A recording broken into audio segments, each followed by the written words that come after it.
Cette révolution est partie de rien, mais elle a tout changé. Elle a précédé de 13 ans la Révolution française et a provoqué un éveil des consciences ainsi qu'une mutation considérable dans la structure politique et sociale du Fouta Toro. Ce mouvement a abouti à la création d'un État théocratique et a jeté les fondements de la démocratie pour la première fois dans le Soudan occidental. Elle a permis la libération du peuple du Fouta contre la tyrannie du régime en place, contre les hordes de razzieurs arabo-berbères et contre les esclavagistes blancs.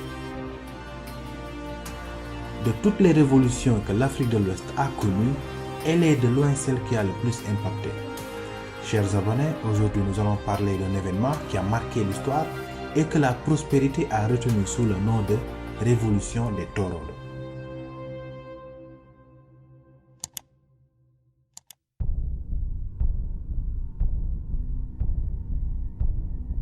La découverte des Amériques et de sa mise en valeur avait conduit les grandes puissances européennes du XVIe siècle à entamer la traite d'esclaves africains qui s'effectuait par un système dit commerce triangulaire. Au XVIIIe siècle, cette traite négrière atlantique était toujours d'actualité en Afrique. L'Afrique de l'Ouest, quant à elle, subissait non seulement ce commerce triangulaire, mais aussi était soumise à toutes sortes de razzias, pillant richesses matérielles et humaines par des tribus arabo-berbères venues du nord.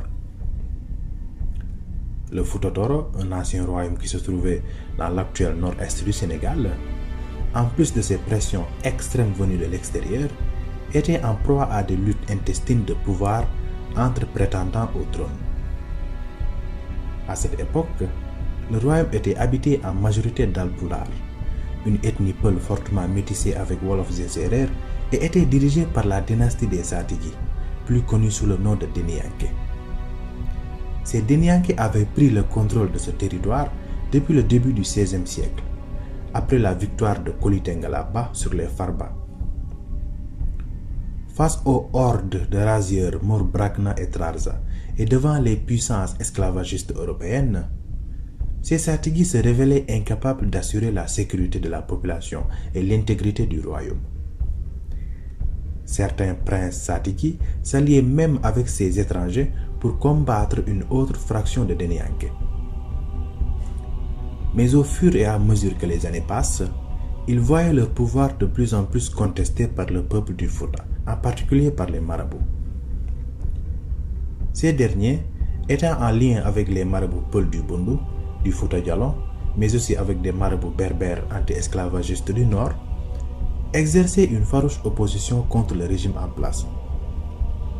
C'est donc dans ce contexte qu'une révolution de marabouts, initiée et dirigée par un brillant lettré musulman nommé Souleymane Baal, éclata contre le régime Denianké. Mais avant d'entrer sur le vif du sujet, nous allons présenter ce grand homme à l'origine de la révolution. Thierno Souleymane Baal est né à Bodé, dans l'actuel département de Podor, vers les années 1720. Il débuta sa formation au sein de sa famille avant de partir en Mauritanie. À son retour, il ira approfondir ses connaissances à l'université islamique de Pire dans le Cayor, une université qui a été créée en 1690 par Khali Amar Fall. Après Pire, il séjourna au Fouta Djallon, dans le but d'incrémenter ses connaissances.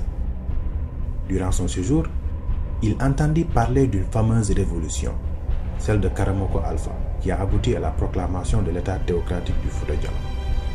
Ce mouvement a contribué largement au rayonnement et à la gloire de l'islam dans la région et inspirera plus tard la révolution Torodo. Entre-temps, Thierno changea son patronyme qui passe de Ba à Baal, car les membres de la dynastie Tchèdo Denianké portaient le nom de Ba. Ils voulaient ainsi se démarquer d'eux en raison de leur cruauté et du caractère arbitraire de leur pouvoir. De retour au Fouta Toro, ils trouvent que la situation était restée inchangée. Les habitants du Fouta continuaient de payer un lourd tribut devant l'hégémonie des Maures. Les luttes intestines qui opposaient les princes Denianké, prétendant au trône, rendaient instable et précaire le régime. Il était ainsi devenu infernal de vivre au Fouta. C'est cette situation qui a poussé Souleymane Baal a mené la révolution de 1776 avec 12 autres érudits dont Abdelkader Khan.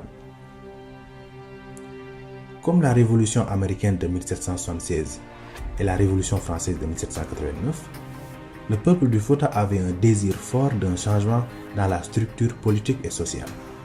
Cette révolution, en réalité, visait la liberté fondamentale et la souveraineté de la population à se gouverner au travers de représentants élus. Le mouvement de Souleymane Baal fut vite rejoint par la redoutable élite guerrière du royaume et par des jeunes marabouts galvanisés par les idéaux de la révolution. Ensemble, ils réussirent à renverser la dynastie des Denianké, à interdire l'accès au royaume aux esclavagistes blancs et à repousser les Maures vers le désert. Ainsi, Thierno Souleymane fonda un État théocratique inspiré d'un idéal de justice, de compassion, mais aussi d'égalité. Cet État théocratique s'étendait de Dagana à l'ouest jusqu'à Dembankan à l'est. Toutes les provinces du Fouta Toro sont incluses dans cet État. Ces provinces sont le Dimat, le Toro, le Alaïbe, le Lao, le Yirlabe Yebiayabe, le Bosseya, le Ngennar et le Demga. Le chef de cet État, appelé Al-Mami, doté à la fois d'un pouvoir temporel et religieux, était désigné démocratiquement par l'Assemblée générale des notables du Fouta Toro, le Batu. Dans cet État théocratique et démocratique, fondé sur des principes et valeurs morales, une partie importante de l'exécutif était détenue par le Batu. Les décisions sont prises après la concertation au sein d'une instance des grands notables, mais aussi après la consultation des ministres, de l'Assemblée des délégués et des grands dignitaires représentant les différentes couches sociales. Abdelkader Khan, le premier Al-Mami, acheva la conquête et la pacification du Fouta après la mort de Thierno Souleymane Baal, survenue la même année que la Révolution. C'est durant son règne que l'Al-Mamiya se forgea ses principales institutions fortement basées sur les principes islamiques.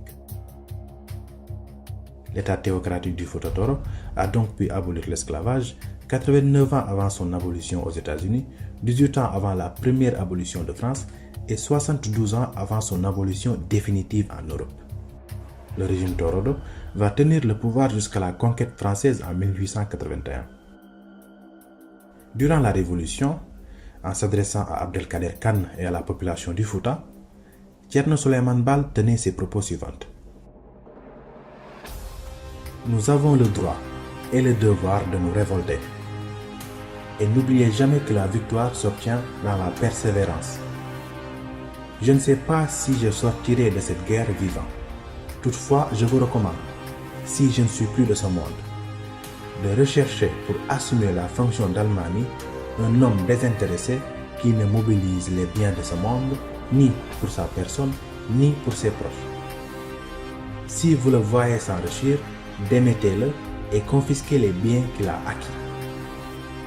S'il refuse la démission, destituez-le par la force et bannissez-le. Remplacez-le par un homme compétent, quelle que soit sa lignée. Veillez bien à ce que l'Al-Mamiya ne soit jamais héréditaire et n'intronisez qu'un méritant.